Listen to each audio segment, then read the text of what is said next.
분명 뜻은 똑같은데 모양은 전혀 다른 세 가지 한자. 그 속에 숨겨진 고대인들의 암호를 알고 계신가요? 3500년 전 거북이 등껍질에 그려진 단순한 새 한 마리가 어떻게 인간의 깊은 내면을 설명하는 철학적 도구가 되었을까요?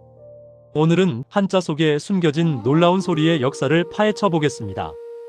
자, 시작하겠습니다. 청취자 여러분 안녕하세요. 혹시 문서를 읽다가요. 분명 뜻은 똑같은데 모양은 전혀 다른 한자들 때문에 이게 뭐지? 하고 생각해 보신 적 없으세요? 종종 있죠. 특히 옛날 문헌들 보면 그런 경우가 많고요. 제가 최근에 딱 그랬거든요. 어떤 자료를 보는데 오직이라는 뜻으로요. 별이 유, 그리고 생각할 유, 또 대답할 유, 이 세 글자가 막 섞여서 나오는 거예요. 네, 그 세 글자 아주 좋은 예시를 발견하셨네요. 부수도 실사, 마음심, 입구 다 다른데 어떻게 전부 오직이라는 뜻이 되는 건지 정말 궁금하더라고요. 그래서 오늘은 이 세 글자가 어떻게 한 지점에서 만나게 됐는지 그 뿌리를 한번 파헤쳐 보려고 합니다. 네, 이거 정말 흥미로운 주제입니다. 어떻게 보면요, 하나의 소리가 수천 년에 걸쳐 철학이 되기까지의 여정을 따라가는 거거든요. 소리가 철학이 된다고요? 네, 그래서 결론부터 딱 말씀드리면 이 모든 건 아주 단순한 그림, 바로 세추라는 한 글자에서 시작됐습니다. 세 추자요. 밧줄, 생각, 대답이 전부 세에서 시작됐다니. 그렇습니다. 전혀 상관없어 보이는 이 글자들이 오직이라는 하나의 의미로 모이게 된 데에는 고대인들의 아주 실용적인 아이디어, 바로 소리의 빌림, 즉 가차라는 원리가 숨어 있습니다. 가차. 소리를 빌려 쓴다. 그 개념은 들어본 것 같아요. 그럼 그 얘기 전에 이 글자들의 원래 모습부터 확실히 짚고 넘어가야겠네요. 네, 그게 순서죠. 가차 되기 전에 이 글자들은 대체 뭐였을까요? 밧줄, 생각, 대답 이건 공통점이 하나도 없는데요. 없죠. 처음엔 전혀 없습니다. 각 글자에 붙은 부수를 보면 원래 정체성을 알 수 있어요. 고대 문자학의 바이블이죠. 설문회자를 기준으로 한번 보죠. 먼저 별이 유입니다. 왼쪽에 실사변이 붙어 있죠. 네, 실이 있네요. 이건 본래 그물코를 꿰는 굵은 동아줄이나 아니면 천막을 고정하는 그런 밧줄을 뜻했습니다. 텐트 칠 때 쓰는 그런 굵은 밧줄이요? 맞습니다. 그런데 이게 의미가 확장이 돼요. 옛 문헌인 관자를 보면 법이란 나라의 밧줄이다, 이런 구절이 나오거든요. 나라의 밧줄이라. 비유가 멋있네요. 그렇죠. 법이 국가의 질서나 기강을 단단히 붙들어 맨다는 의미로 밧줄을 쓴 겁니다.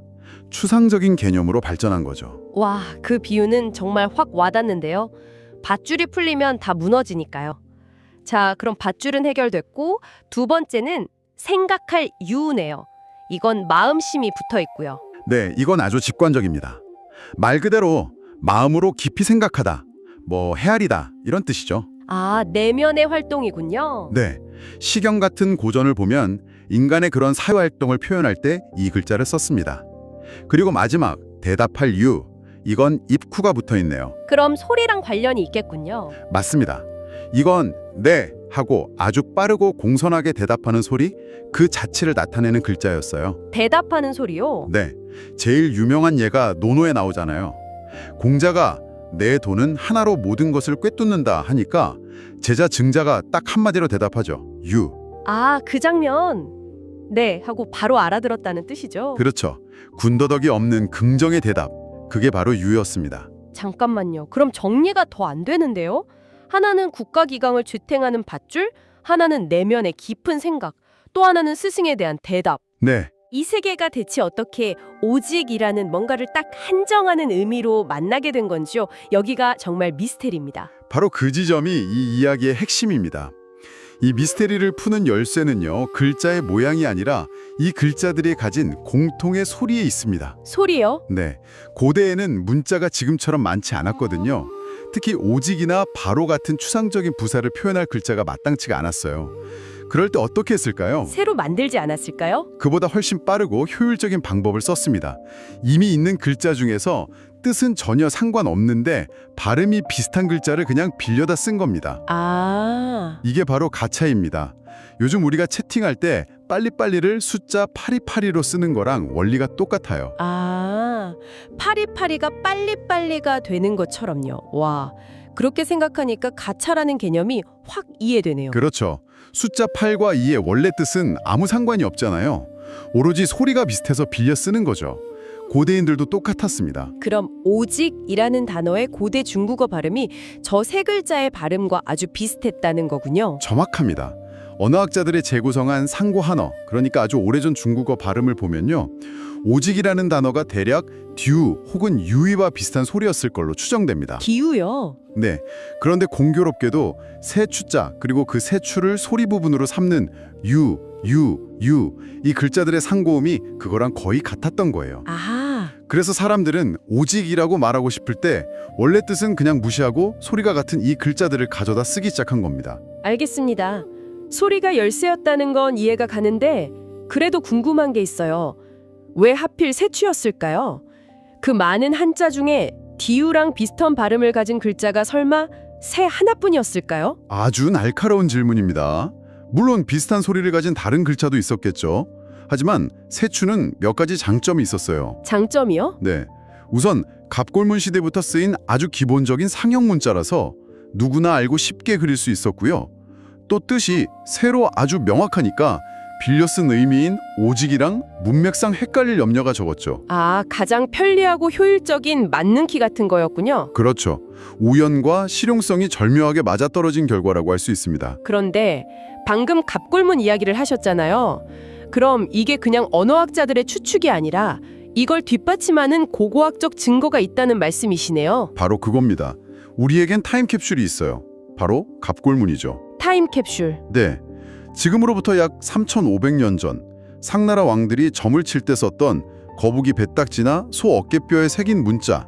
이게 바로 한자의 가장 원시적인 형태이자 당시 언어 생활을 엿볼 수 있는 1차 사료거든요. 왕의 점괘 기록이라니 정말 흥미롭네요. 그런데 이 갑골문을 해독하다가 학자들이 깜짝 놀랄 만한 사실을 발견합니다.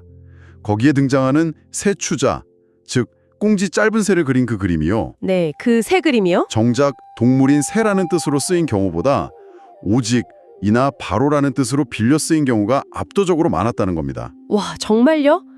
새 그림을 그려놓고 새가 아니라 오직이라고 읽었다고요? 네, 바로 그렇습니다.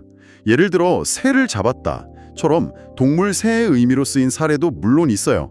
하지만 오직 왕만이 신의 도움을 받을 것이다 라거나 때는 바로 8월이다처럼 오직, 바로라는 추상적인 부사로 쓰인 용례가 훨씬 더 많습니다. 이미 3,500년 전에 새 그림은 오직이라는 소리를 담는 그릇으로 완벽하게 기능하고 있었던 거죠. 와, 그럼 3,500년 전 상나라 왕들은 거북이 등껍질에 새를 그려놓고 그걸 오직이라고 읽으면서 이번 사냥은 성공할까요? 하고 점을 쳤다는 거잖아요. 이건 정말 타임머신을 타고 그 현장을 본 것 같은데요. 아주 정확한 비유입니다. 그리고 시간이 흐르면서 언어는 더 정교해지죠. 처음엔 그냥 새추 하나로 오직이라는 뜻을 다 썼는데 점점 더 세밀한 표현이 필요해진 거예요. 아, 그래서 업그레이드를 했군요. 그렇죠. 일종의 업그레이드죠. 원래 소리를 담당하던 새추에다가 의미를 한정해주는 부수를 추가하기 시작합니다.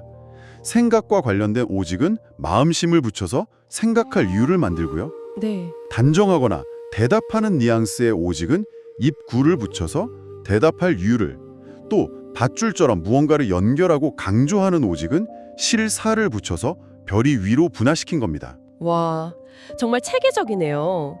하나의 글자가 하던 여러 역할을 기능에 따라 나눠서 전문화시킨 거군요. 맞습니다. 그럼 그렇게 전문 분야가 생긴 세 글자는 지금은 그냥 섞어 써도 되는 건가요? 아니면 그 과정에서 생긴 결정적인 뉘앙스 차이가 있는 건가요? 특히 자료에 언급된 불교 철학처럼 아주 정교한 개념을 다룰 때는 그 차이가 중요했을 것 같은데요. 네, 맞습니다.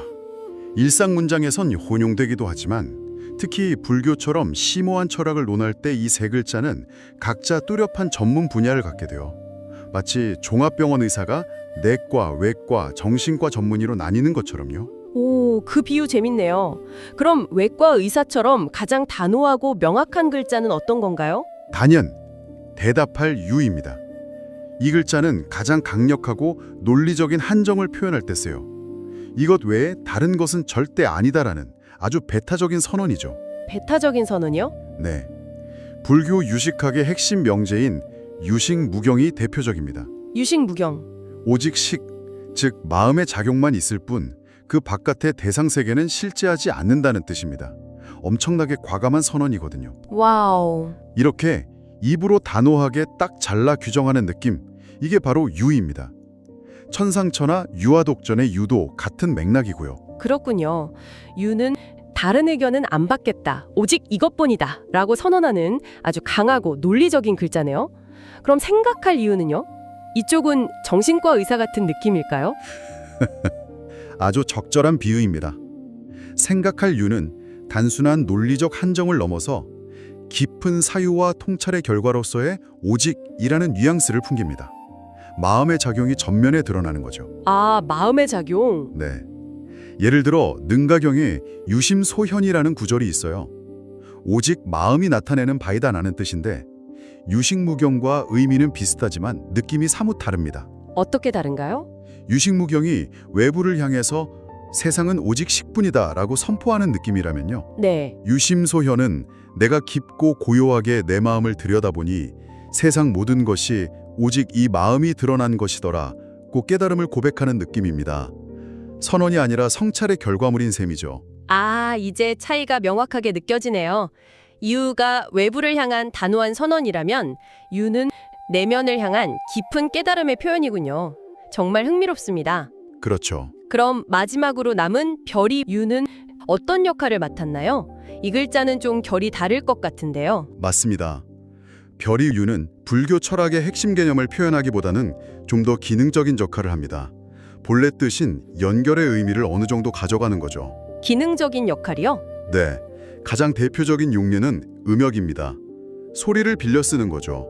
유마경의 주인공 유마힐 거사 이름이 산스크리트어 비말라키리티를 소리나는 대로 옮긴 건데 이때 비 소리를 표기하려고 위를 쓴 겁니다. 아, 외국어 발음을 표기하는 데 쓰였군요. 네, 그리고 또 다른 역할은 바로 그때처럼 특정 시점을 강조하면서 사건과 사건을 이어주는 역할.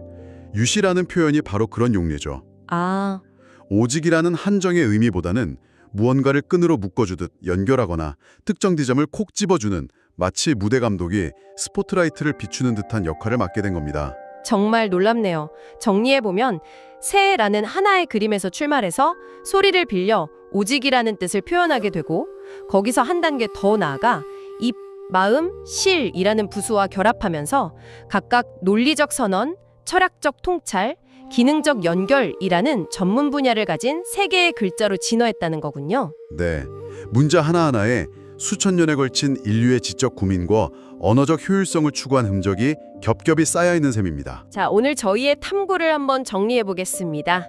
모양도 원래의 뜻도 전혀 다른 세 글자, 별이 유, 생각할 유, 대답할 유가 모두 오직이라는 뜻을 공유하게 된 이유는요. 이들의 공통조상인 세추자의 소리를 빌려 썼기 때문이었습니다. 그렇습니다. 3500년 전 갑골문 시대에 이미 새 그림은 오직이라는 소리로 읽혔고 이후 언어가 발전하면서 의미를 더 명확히 하려고 부수가 추가되었죠. 그 결과 단순한 한정을 넘어 각기 다른 철학적 뉘앙스까지 품게 된 것이고요. 네, 하나의 소리가 철학이 되기까지의 기나긴 여정이라고 요약할 수 있겠습니다. 언어는 이처럼 끊임없이 효율과 실용을 조차 변화하는데 그 과정에서 역설적으로 더 깊고 풍부한 의미 체계를 만들어냅니다. 와, 단순한 새 그림에서 출발해서 유식 철학의 핵심 단어가 탄생하기까지 수천 년의 인류 역사가 이 글자들 안에 고스란히 압축되어 있는 셈이죠. 그럼 마지막으로 청취자 여러분께 생각해 볼 만한 질문 하나를 남기면서 마무리하겠습니다.